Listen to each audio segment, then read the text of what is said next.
Today we're going to look at the dark truth about nice guys, and that is their rage, and what you can do about it.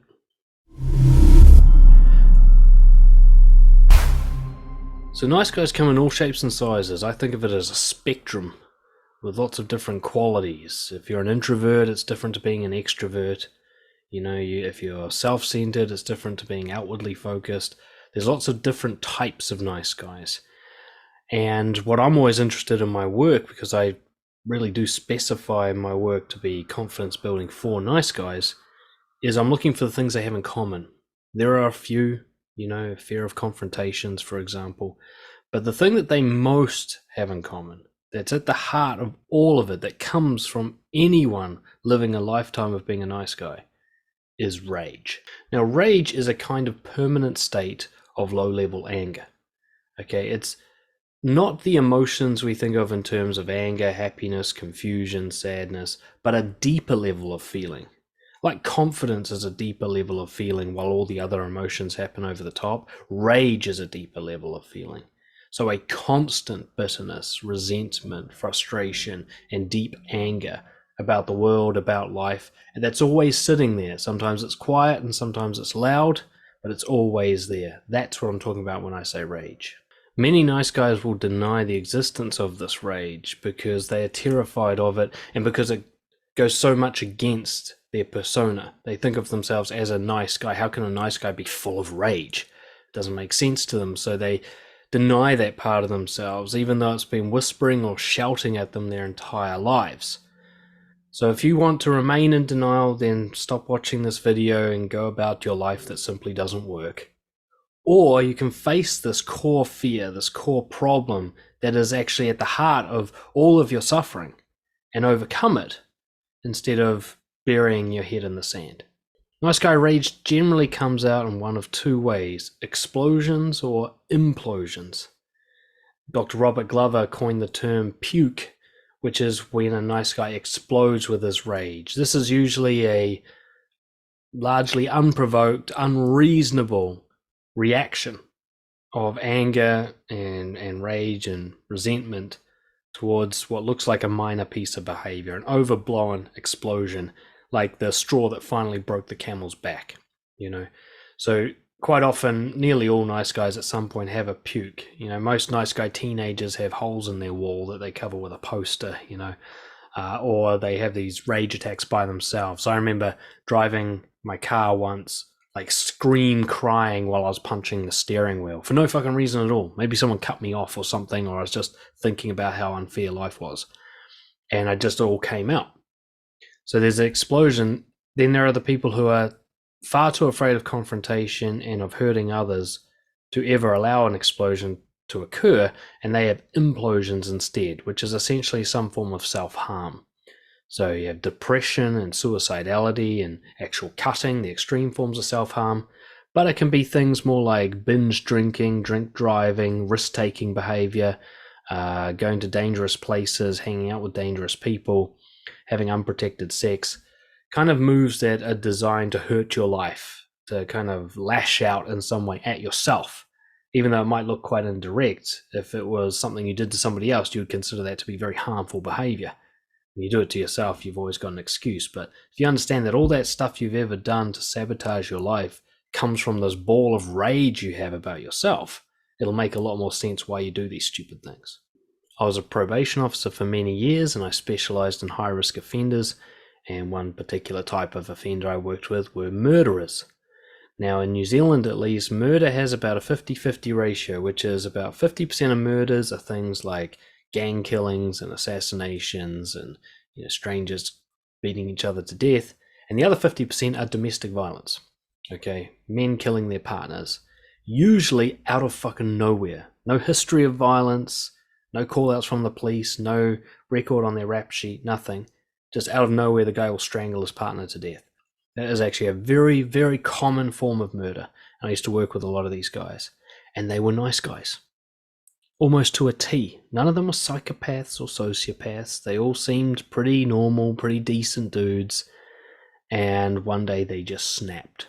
There's actually a documentary on Netflix, if it's still there, called American Family. American Murder, might be called American Murder. Anyway, it's all about a nice guy killing his whole family, and it makes total sense to me. This is what the rage can do. So this rage is something you got to take seriously. It literally leads to murder if you don't do anything about it. Not in every case, but that's the potential, all right? Especially towards someone you love. The nice guy, when his rage flips out and he explodes, it's the people he loves who gets the worst of it. The partner, the kids, the family, the friends, the co-workers. People who are usually actually treat him all right. He takes out all the resentment and anger he has about other people mistreating him and takes it out on these people. This rage comes from a lifetime of resentment, frustration, loneliness, seeing yourself miss out on opportunities all the time, feeling like a victim, feeling stuck all the time, feeling disadvantaged, like you've been born 2 feet behind everybody else and you just can't quite catch up, seeing people that you think are worse than you doing better than you and being more loved than you are, and so on. This constant unfairness that you see in the world, and having to face that day after day after day while you feel like you're trying your best to do everything you can to deserve the good life, and you're just not getting those rewards, while other people who barely even try and are terrible people are getting all these rewards, reaping all the glory. A lifetime of that makes a man full of rage and hate. All these incidents build into a narrative. You know, the brain's always trying to make narratives to explain the world, scripts, patterns. It's always looking for these things. And the narrative that the nice guy builds is something along the lines of an unfair universe, right? Other people are jerks. Life rewards bad people. I get less than I deserve. This kind of, I'm playing on the back foot. I'm playing at a disadvantage. This is very, very unfair. I'm actually putting more in to earn the rewards than other people are and getting less than them. And there's some sort of wiring in the universe where I've been targeted to be treated this way. And it's certainly a very victim, irresponsible perspective. Like, this is being done to me. Even if you think I'm the problem, you feel like that is a problem being done to you. Like, I was born as this person who's disadvantaged. I was born as this person who's less skilled or less attractive. That's unfair. You're still treating it as if it's something external that happened to you, even if you are talking about yourself. Sex is a big part of it for nice guys. That rage and that sex go together. The hate and the love go together. You know, if you deprive a man of love and sex for a very long time, his response is going to be hate and rage. Okay, a guy just does not function well without those key critical elements of life. And it's all about his perspective. He may in fact be well loved. He may in fact be getting sex, but it's not enough, or it's not good enough, or he feels a lot of pressure and stress in that situation. He can't quite receive it. He can't quite enjoy it. So it's the same as really not getting it at all. You know, the classic media narrative about nice guys, whenever they're mentioned, is this very small percentage of the spectrum, which are the guys who are entitled to sex, the kind of narcissistic types who take a woman out and expect that because they paid for dinner that she should have sex with him, and when she says no, the guy gets in a van and drives into a group of people. Now, those guys do exist within the nice guy spectrum, but they're actually a very small part of it. The vast majority of nice guys, it's not really entitlement they feel. It's a bitterness towards their own lack of success. They do feel that they're being very good and they're meeting all the standards that everyone has told them to meet throughout their lives, either directly or indirectly. They do feel like they're being good people. That's why they call themselves nice guys. I'm doing everything you told me to be nice. But when they don't get the reward, it's not so much that they feel entitled to it, it's that they feel like, God, I just can't quite do this good enough. Or the resentment they feel is like, I've been steered down the wrong track. I'm doing everything people told me to do, and yet it doesn't work. It doesn't get rewards. This is very, very unfair. Why did you tell me to be this way if it doesn't work? You know, the classic lament of the nice guy is he'll grow up with women in his life that he's attracted to, and they'll say things to him like, oh, God, I wish other guys were like you. I wish I could find a boyfriend like you. And he's sitting there like, I'm right fucking here. What do you mean? You don't need to look any further. I exist currently. But of course, the insinuation is like, yeah, it's you, but not you, right? And he gets this feeling like there's a percentage I'm missing here. There's a part of the puzzle that I wasn't given. It's very unfair. I'm doing everything right, but it's still not enough. You also get this kind of meta rage building. Your inability to resolve your rage enrages you, you know. Because nice guys, despite the fact that they can see that being nice clearly doesn't work and doesn't create a life that they enjoy and pleases other people, doesn't actually make people love them or anything like that, yet they don't do anything about it. They keep doing it. Like, their only solution is to do more of it. Be even funnier, be even more helpful, give more compliments, be more available and reliable. Whatever it is they think being nice is, they just double down and triple down whenever it's not working. And that's enraging. Because you're like, I don't care. It doesn't matter how much gas I pour into this car, it just won't get off the line. Right? And it's amazing how much they don't click, like, hey, maybe I'm doing it wrong. Maybe I've been given bullshit advice, or maybe I've been conditioned to behave in a way that doesn't work. They just think, oh, I'm just not quite doing it enough. So how do we deal with this rage? Let's get to the heart of this. Well, first off, you have to face it and acknowledge it. There is a fucking monster in you. And until you look that monster in the face, it is going to dictate your life. It is going to control you. It's going to ruin everything. You need to get your hands on this fucking beast, right? I remember, in my early 20s, one of the reasons I became so obsessed with psychopathy, the study of psychopathy and personality disorders in that spectrum, is because I thought I had it. I thought I must be a psycho. For two reasons. One is I was very numb emotionally, and because of that struggled to connect with people. And two is because of this rage, this latent violence I had in me. Now, I barely ever hit another person in my life, but there were times where I wanted to kill. There were times I was scared that I would. I was like, God, please, nobody provoke me today. I don't think I'll be able to control myself any further. There was this time where a friend of mine was like just annoying me, and I turned and punched him in the chest as hard as I could, as if he was my enemy. There was another time when, as a kid, somebody laughed at me when I fell over, and I ran the length of a tennis court to jump kick them in the face.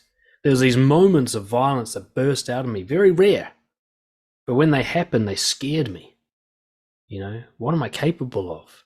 When I watched that American Murder doco, I'm like, yeah, if I'd kept going, I could have been that guy. I could have murdered my whole family. I could have snapped. It's in me. You need to face that it's in you too. Stop pretending that it's not there. Stop treating it like it's minor. Stop dismissing it as if it's doing no damage. It is controlling your whole fucking life. And if you don't want to face it, then fine. Have a life of misery. End up being a murderer or harming yourself or drinking yourself into an early grave or whatever it is this rage is going to cause you to do. Secondly, you have to see the monster for what it is.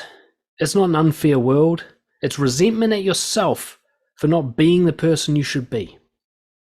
Right? And that is not about results, and it's not about advantages, it's not about resources, it's about the way you behave.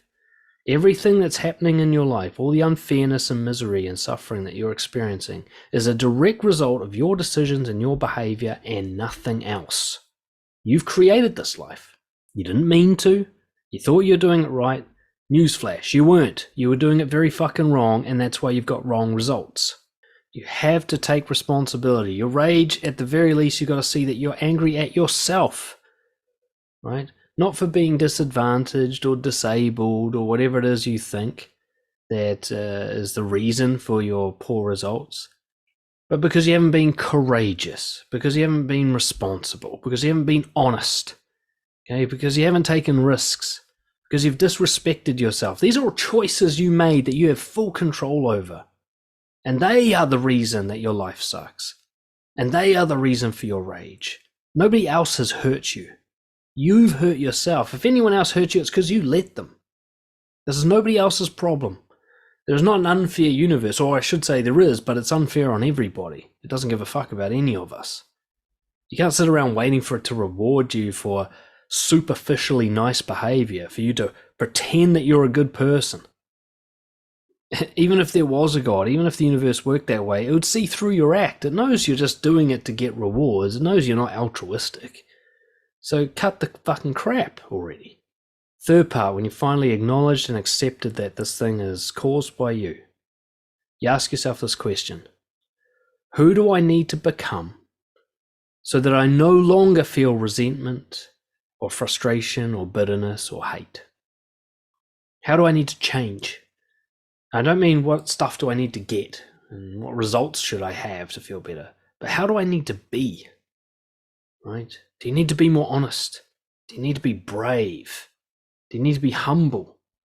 Do you need to mix things up a bit and take some risks and try some new shit and experience a whole range of emotions and get rejected and do all the things you've been avoiding?